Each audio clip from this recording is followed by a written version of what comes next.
अस्सलाम वालेकुम एवरीवन, उम्मीद है आप सब खैरियत से होंगे। अच्छा जी, आज हमारा वर्ल्ड मैप सीरीज़ में लेक्चर नंबर 24 है। आज हम डिस्कस करने जा रहे हैं मोस्ट इंपॉर्टेंट टॉपिक को, क्लाइमेट चेंज।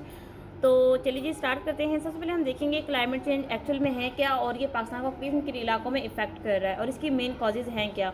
वैसे तो इसके कॉजेज़ बहुत ज़्यादा हैं क्लाइमेट चेंज के, बट जो कॉजेज़ हमें अपनी जियो लोकेशन की वजह से, जियोग्राफी की वजह से हमें लाहक हो रहे हैं, हम उन चीज़ों को देखेंगे। तो सबसे पहले हमने पाकिस्तान का मैप ड्रॉ किया। ये पाकिस्तान है हमारे पास, ठीक है।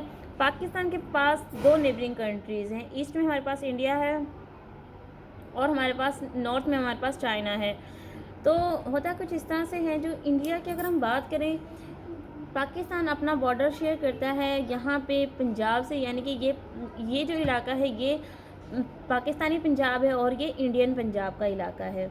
तो यहाँ से पंजाब के अंदर बहुत ज़्यादा यहाँ से क्लाइमेट चेंज की जो रीज़न हमारे सामने आती हैं, यहाँ से एंटर हो रही हैं, फिर यहाँ से हो रही हैं चाइना की तरफ से। अगर हम चाइना की बात करें तो पाकिस्तान की सबसे बड़ी बैड लक ये है कि पाकिस्तान जो है दो ऐसे कंट्रीज़ के दरमियान में एक सैंडविच बन के रह गया है जो कि बहुत ज़्यादा CO2 एमिट करती हैं। अगर हम चाइना की बात करें, पाकिस्तान का जो नेबरिंग कंट्री है और बहुत जो कहते हैं क्लोज़ फ्रेंड भी है चाइना, तो कहा जाता है चाइना दुनिया का सबसे बड़ा CO2 एमिट करने वाला कंट्री है, यानी कि चाइना सबसे ज़्यादा एमिट करता है CO2। इसके अलावा इंडिया की अगर हम बात करें, इंडिया दूसरे नंबर पे थर्ड लार्जेस्ट कंट्री है जो CO2 एमिट करता है। यही वजह है कि पाकिस्तान में बहुत ज़्यादा इन चीज़ों के इफ़ेक्ट्स हैं। अगर हम पाकिस्तान की बात करें, पाकिस्तान बमुश्किल 0.1% CO2 एमिट करता है। पाकिस्तान में क्लाइमेट चेंज की असल वजह पाकिस्तान नहीं बल्कि इसके नेबरिंग कंट्रीज़ हैं। और पाकिस्तान के अनफॉर्चुनेटली दो कंट्रीज़ ऐसे हैं, दो जो कि बहुत बड़े एमिटर हैं और पाकिस्तान के नेबरिंग कंट्री हैं। यही वजह है कि चाइना की तरफ से अगर हम बात करें तो चाइना की तरफ से हमारे ग्लेशियर्स पड़ते हैं, तो उनसे क्या होता है कि हमारे ग्लेशियर्स मेल्ट होते हैं, ठीक है। ग्लेशियर्स मेल्ट होते हैं, फिर सी लेवल बढ़ जाता है, उसे फ्लड्स आते हैं और फिर उससे बहुत ज़्यादा जो जानी माली नुकसान होता है, इकॉनमी काफ़ी हद तक डिस्टर्ब हो जाती है। तो ये चाइना की वजह से यहाँ पे जितने भी इस रीजन में डिस्ट्रप्शन होती है, लाइक मेल्टिंग ग्लेशियर्स, फ्लड्स, सी लेवल का बढ़ना, ये सारा यहाँ से होता है।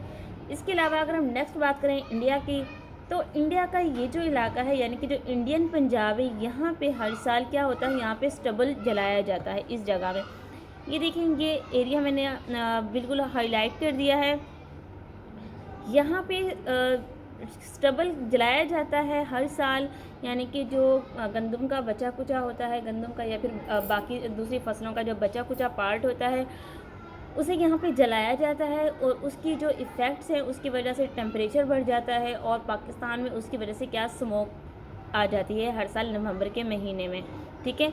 जिससे पाकिस्तान के अंदर क्या होता है, उससे पाकिस्तान में काफ़ी हेल्थ इश्यूज़ होते हैं, सांस में मसला होना, आँख ना और नाक की बीमारी, इसके अलावा फेफड़ों की बीमारियाँ होना। तो ये तमाम के तमाम कहाँ से होते हैं, ये इंडिया की वजह से होते हैं। इसके अलावा नेक्स्ट अगर हम देखें पाकिस्तान की,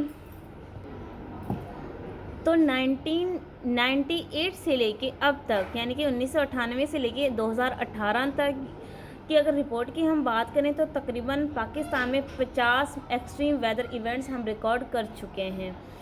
तो अगर हम बात करें, कोई भी हमारे पास टॉपिक आ जाए पाकिस्तान अफेयर्स का, करंट अफेयर्स का, तो वहाँ पे हम मैप ड्रॉ करके और ये चीज़ डिक्लेयर कर सकते हैं कि पाकिस्तान में क्लाइमेट चेंज कहाँ से हो रहा है और इसकी मेजर रीजंस क्या हैं। दूसरी अगर हम बात करें, पाकिस्तान में, पाकिस्तान के पास इंडस रिवर है जिसे पाकिस्तान का नाइल भी कहा जाता है, ठीक है, यानी कि पाकिस्तान का दरिया नील बोला जाता है, जो कि यहाँ से शुरू होता है और पंजाब से गुज़रता हुआ कश्मीर और फिर इंडिया से स्टार्ट होता है और यहाँ से गुज़रता है। यही वजह है कि इंडस रिवर जो है बाकी रिवर्स को भी अपने अंदर मर्ज कर लेता है। उससे होता कुछ इस तरह से है कि जब सी लेवल बढ़ता है तो उसे फ्लड्स आते हैं, और आपको ये चीज़ पता है कि 2022 का जो फ्लड आया था उससे किस कदर नुकसान हुआ था। तो ये थी हमारे क्लाइमेट चेंज, इसकी वजह क्या है और किन इलाकों से या फिर किन बॉर्डर से है ये क्लाइमेट चेंज पाकिस्तान में एंटर हो रही है। मैंने आपको वो चीज़ें डिस्कस की करके बताई हैं यहाँ पे। उम्मीद है आपको चीज़ें समझ आ गई होंगी। इंशाल्लाह मिलेंगे नए वीडियो लेक्चर में नए टॉपिक के साथ। तब तक अपना ख्याल रखिएगा। जज़ाकल्लाह, अल्लाह हाफ़िज़।